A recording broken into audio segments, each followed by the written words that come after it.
Estamos nos despedindo da época do Natal, e os magos finalmente aparecem em cena. Amanhã aqui na igreja, empacotamos tudo, né? Cerramos com a decoração do Natal. Talvez vocês já tenham até feito isso na casa de vocês, não há uma data obrigatória para fazer isso. Nós temos a tradição de fazer no dia 6, dia dos magos, e junto com toda a parafernália de Natal, que com todo carinho a gente guarda, armazena no canto escuro do sótão, vai também os Reis Magos, até eles voltarem ano que vem, na próxima Epifania, o que é na verdade um verdadeiro desperdício. Esses visitantes de última hora, eles são talvez das figuras mais provocativas, mais intrigantes, mais interessantes da história do Natal. E nós fazemos bem se nós conhecemos essa história e aprendamos dela algumas lições. Quando os magos finalmente chegaram, a história do Natal já era extraordinária. Fala sério.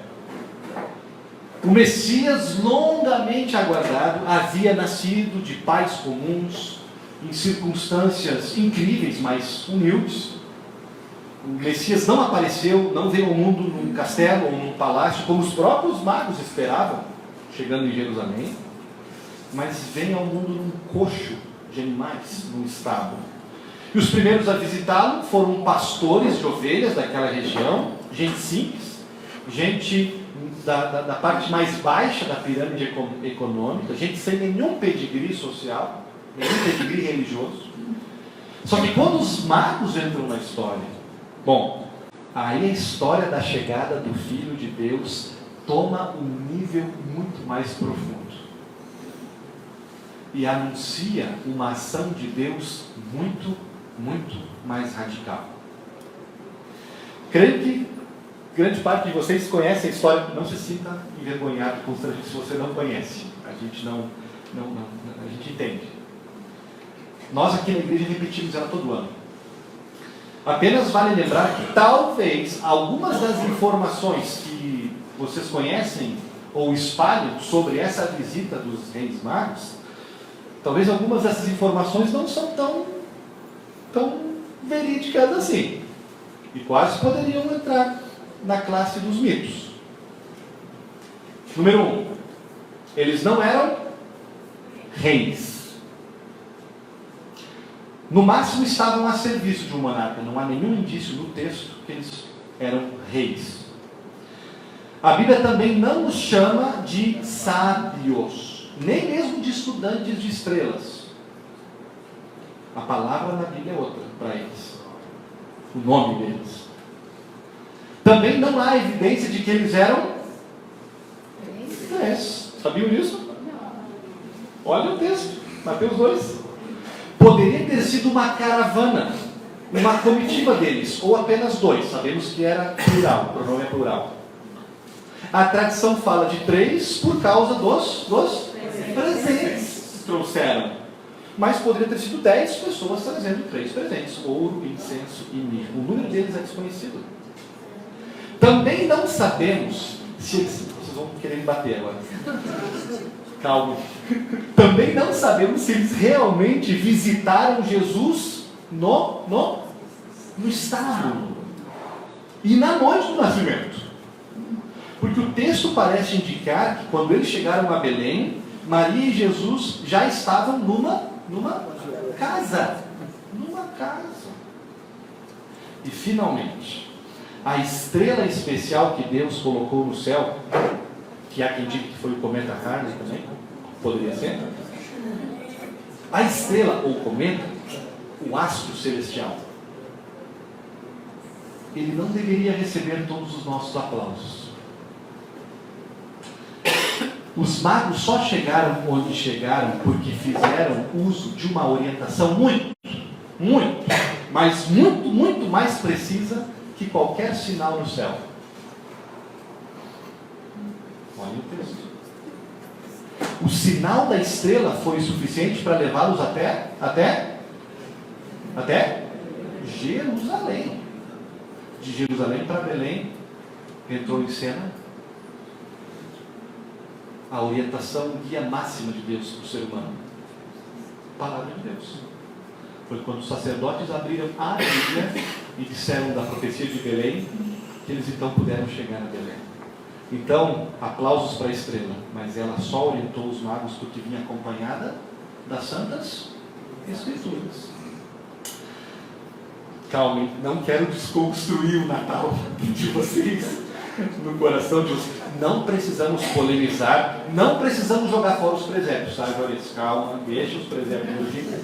E também não precisamos parar de cantar os nossos hinos tradicionais, que falam de reis ou de reis.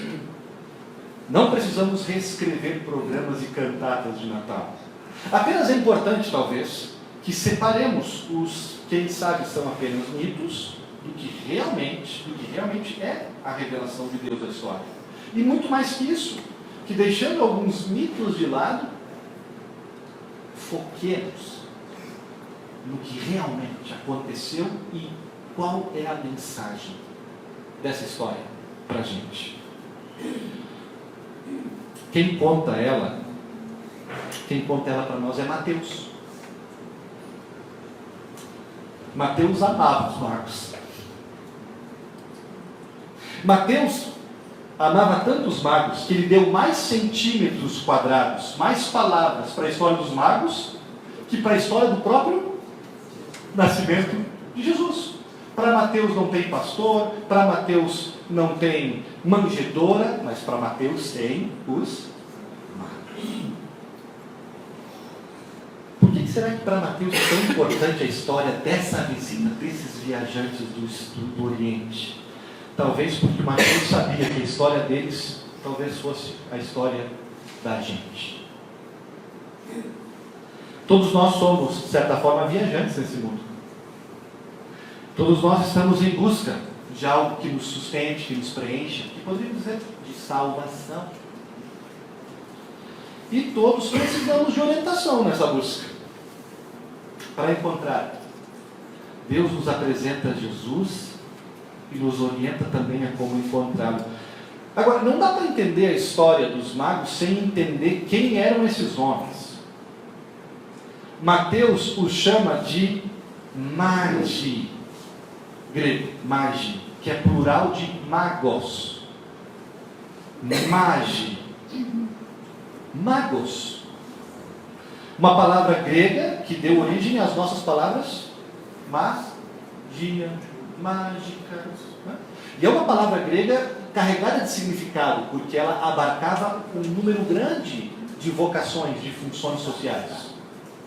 Magi, na época, no Oriente, poderia significar muitos tipos de pessoas. Por exemplo, mágicos. Magi era usada para mágicos profissionais, encantadores, ilusionistas. Magi também era usada para um híbrido de astrônomo, um pouquinho mais científico, com astrólogo. Essas duas vocações estavam muito próximas da antiguidade. Magi se referia a isso. Magi também poderia se referir a sacerdotes das religiões do Oriente, da Pérsia, da Babilônia, do Iraque, como por exemplo o zoroastrismo. Os sacerdotes dessas religiões eram chamadas de... E no Egito também lembra da história de Moisés? Moisés tirando o povo do Egito. Lá no Egito o faraó, para combater o Deus de Moisés, chama os magi deles. Mistura de sacerdote com encantador, com ilusionista, com místico. Ou seja, gente, quando Mateus escreveu que magi do Oriente vieram a Jerusalém, ele poderia estar falando sobre místicos de religiões pagãs ou até mesmo bruxos profissionais. Não sabemos exatamente ao certo o que eram esses magi. Temos uma ideia, mas sabemos que eles estavam focados em algo, atrás de algo. Por alguma razão intrigante que não sabemos, talvez, quem sabe, ouso dizer, um desencanto com as opções espirituais que eles conheciam, uma fome por uma presença e uma ação diferente, diferenciada, de um Deus do que aqueles conheciam.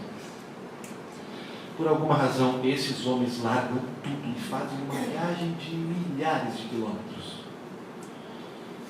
Eles tinham pesquisado os sinais dos céus, eles tinham talvez consultado mapas astrais, não sabemos. Eles tinham memorizado profecias antigas da biblioteca, do setor religioso da biblioteca que eles tinham, e eles tinham seguido uma estrela especial e chegado a Jerusalém com uma pergunta: onde está aquele que nasceu para ser rei?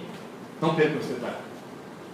Nós vimos sua estrela e viemos para, se é rei, viemos para nos tornar súditos, para adorá-lo. Herodes enlouqueceu de ciúme e a cidade de Jerusalém ficou meio consternada também. Falamos isso semana passada aqui, gente. Os magos, eles estavam procurando, se eles estivessem procurando um filósofo, Herodes teria dito: vida que segue. Se eles estivessem procurando um ser espiritual evoluído, Herodes teria dito: e daí? O que eu tenho a ver com isso? Se eles tivessem procurado um profeta, um professor da religião judaica, esclarecido, novo, Herodes teria dito: e daí? O que pegou em Herodes foi que eles disseram: estamos procurando um rei enviado para governar. E por conseguinte, alguém não apenas digno de uma admiração, não apenas digno de uma visitação, neutra, à distância, mas alguém digno de colocar os no chão e adorar. Sabe, gente, a maioria das representações artísticas que a gente vê dessa história, elas são extravagantes, às vezes até um pouco cômicas. Os 3 reis magos aparecem vestidos com fantasias ostentosas, estão rodeados de camelos e corcéis, carregando presentes especiais com toda a pompa e circunstância. Sem falar dos pijamas, das túnicas que a gente coloca neles também. Não sei que estavam vestidos assim. Mas eu encontrei, na falta de um insight melhor do texto bíblico, a gente que é pastor, a gente faz faltas, a gente busca ideias e não encontra. Aí eu fui buscar na pintura, nas imagens dos artistas do século passado. Há uma pintura que me intrigou, nunca tinha visto nada parecido representando essa cena.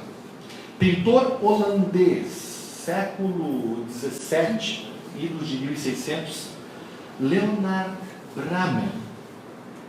Ele capturou algo verdadeiramente peculiar. Eu até compartilhei ontem no grupo do WhatsApp com vocês, para ver se vocês flertavam um pouco com essa imagem, buscando algum insight. No seu quadro, hoje exposto no Museu de Detroit, Museu de Artes de Detroit, no seu quadro, A Adoração dos Magos, o nome do quadro, o Bramer mostra a família sagrada e mostra os visitantes em postura. Olhem a postura, olha a pose deles. Pose de choque, temor e até mesmo na defensiva. Enquanto os magos admiram estupefatamente, impressionados, um rei bebê num estábulo, é a atitude de Maria e José que mexeu comigo. Nunca tinha visto.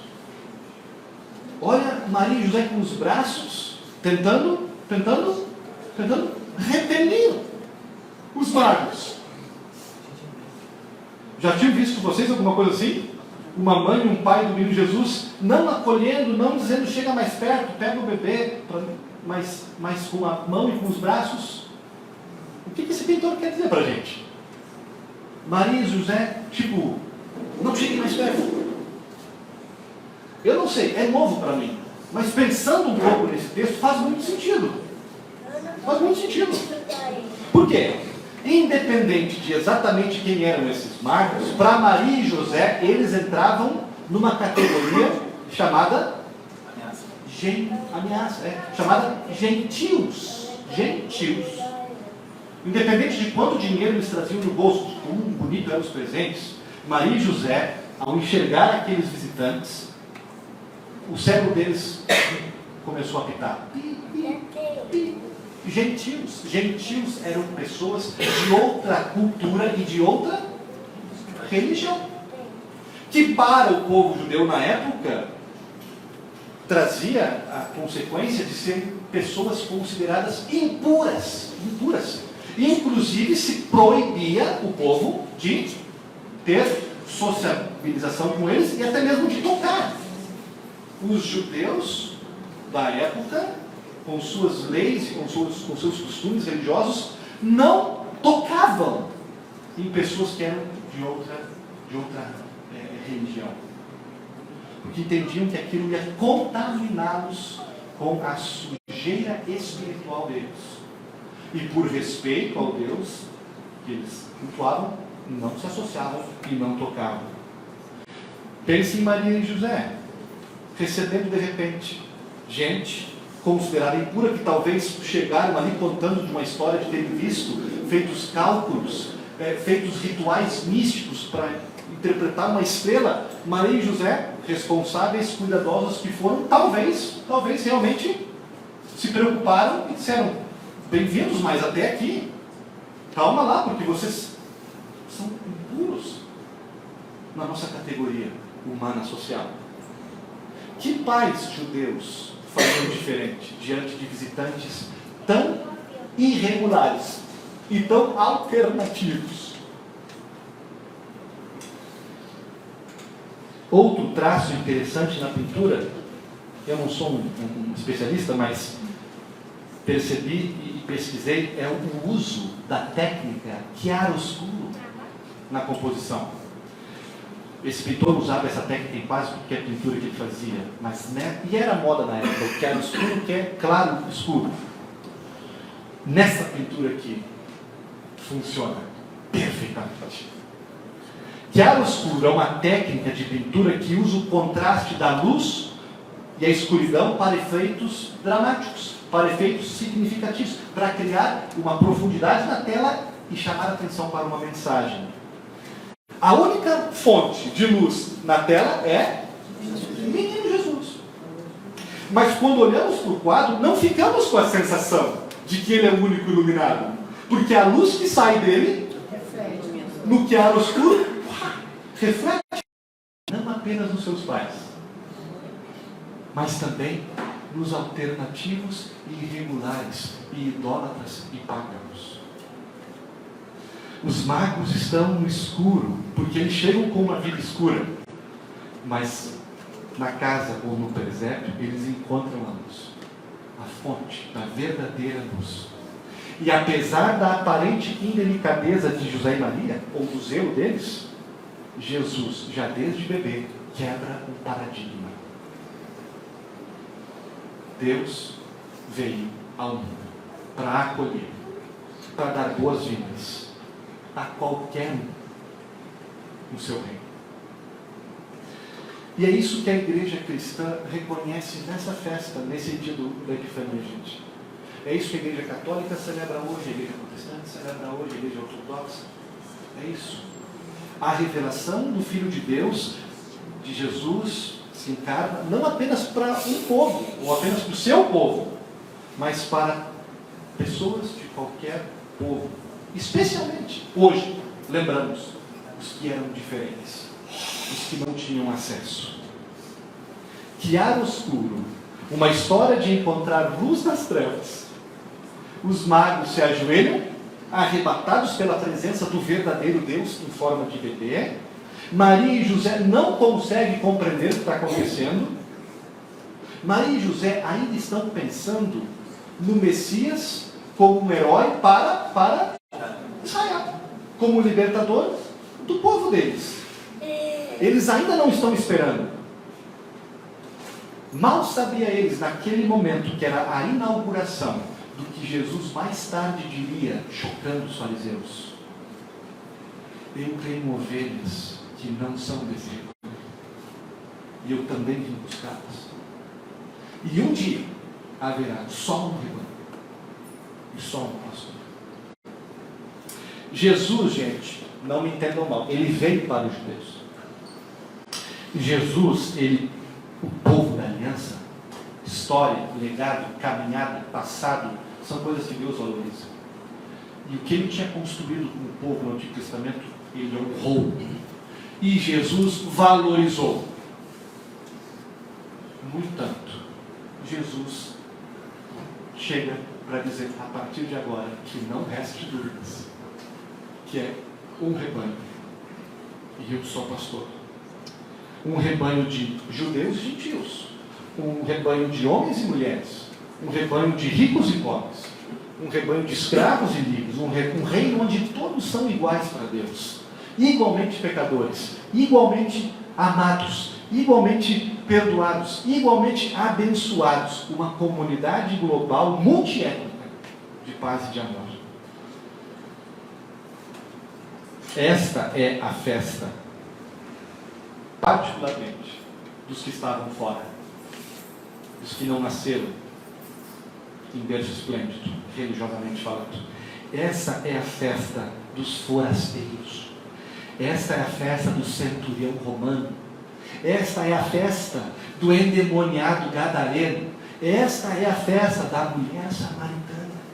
Esta é a festa da mãe cananeia, lutando pela sua filha. Esta é a festa do corrupto coletor de impostos. É a festa da Ruth. É a festa da Raabe. Esta é a festa dos moradores de Copacabana,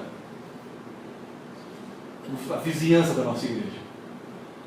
Múltiplos, plurais, místicos, alternativos, irregulares, quem sabe confusos espiritualmente, em busca de algo melhor do que o que conhecem no cardápio de opções religiosas.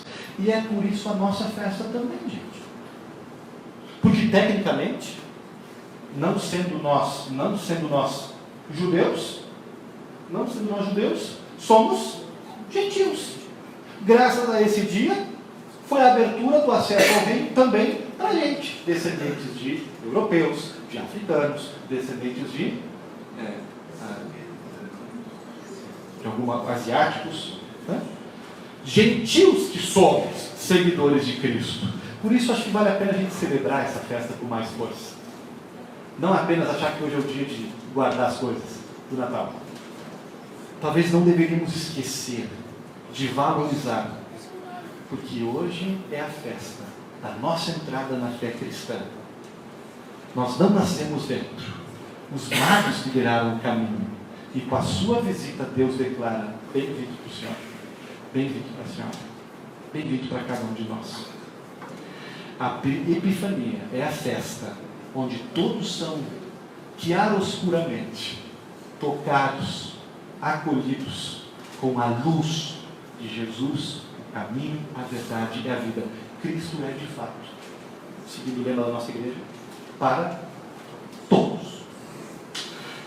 O que essa história tem a ver com a gente? Bom, ouso dizer que se você que está hoje aqui no culto, se você é assim, ou se você se identifica um pouco assim com essa gente, né? Porque você não é judeu, porque você não é cristão, porque você talvez não se encontrou ainda espiritualmente, ou se encontrou e se perdeu e está no chão. Se você é um viajante espiritual, a epifania de Jesus é para você. Ela quer te convidar a encontrar Jesus. Deus quer se revelar para você. Deus não vai te deixar no escuro. Ele não vai descansar até captar a sua atenção, até colocar você na estrada, na orientação certa. Quando Deus enviar sinais para você, meu amigo alternativo, meu amigo místico, minha amiga plural, minha amiga multi-religiosa, quando Deus enviar, quando o menino Jesus enviar um sinal para você, tenha fé. Tenha fé. E permita que esse sinal te leve para a Escritura, onde ele se revela claramente quem ele é e o que ele fez por você. E quando as Escrituras te declararem perdoado, Acredite. E faça festa. E adore a Deus pelo perdão. E quando as Escrituras te orientarem a uma vida nova, submeta. Obedeça. Siga o exemplo dos magos que no final da história optaram não por seguir Herodes, mas seguir o que Deus disse para eles, voltando para casa por um caminho diferente. Faça um caminho diferente na sua vida. Talvez você não é assim, mas você tem um amigo assim, um familiar assim. Respire fundo, caminhe com essa pessoa. Conduza a caravana devagar. Jerusalém, Belém, em direção a Jesus. Seja a profecia, seja a Bíblia aberta que esclarece pontos de dúvida, pontos incongruentes. E tenha paciência com essas pessoas, porque de repente a confusão que elas se encontram é profunda. Vá devagar. Tenha inclusive paciência como um modo alternativo de viver a vida e de viver a espiritualidade delas. Foi o que aprenderam. Maria e José até tinham razões para desconfiar da legitimidade daquela visita, para serem, quem sabe, indelicados, não tão hospitaleiros, se é que eles foram. Nós não temos razão para isso, porque nós já sabemos e provamos a extraordinária graça de Deus. Um Deus que escancara as portas do céu para quem quiser, independente do seu caminho de vida, para quem quiser recebê-lo, conhecê-lo e caminhar com ele. Talvez essa história apenas nos encontre como um estímulo para algo que a gente já sabe fazer: adorar a Deus. Adore. Adoração. Não apenas nos cultos, mas na vida de vocês. Viaje longe para adorá-los, se for o caso. Presenteie com o melhor que você tem. Adore, porque Ele te deu um esposo, uma esposa, porque Ele te deu os filhos, porque os filhos estão crescendo, se abrochando. Adore, porque Ele deu um trabalho para você, uma profissão para você, um estudo para você, para que Ele dê múltiplas portas abertas para você. Adore porque Ele captou a tua atenção em algum momento da tua vida, através dos teus pais, desde criança, ou agora recentemente. E você está sentindo uma paz que você não sentia antes. Um propósito de vida bem diferente, muito mais rico, muito mais eterno. Adore porque Ele enviou Jesus Cristo para morrer na cruz por vocês. Deixem-me recordar que se vocês não fizerem as pedras, vão adorar, porque Ele é digno. O que Ele fez por vocês é digno de rendição e adoração. Deixe-me recordar, se você não adorar a Jesus em 2020, você vai adorar alguma outra coisa, porque fomos feitos para adorar. E quando nós não colocamos Cristo como objeto da nossa adoração, acabamos adorando as nossas contas bancárias, os nossos currículos, os nossos diplomas, até mesmo a nossa família, com um amor desmedido. Adore.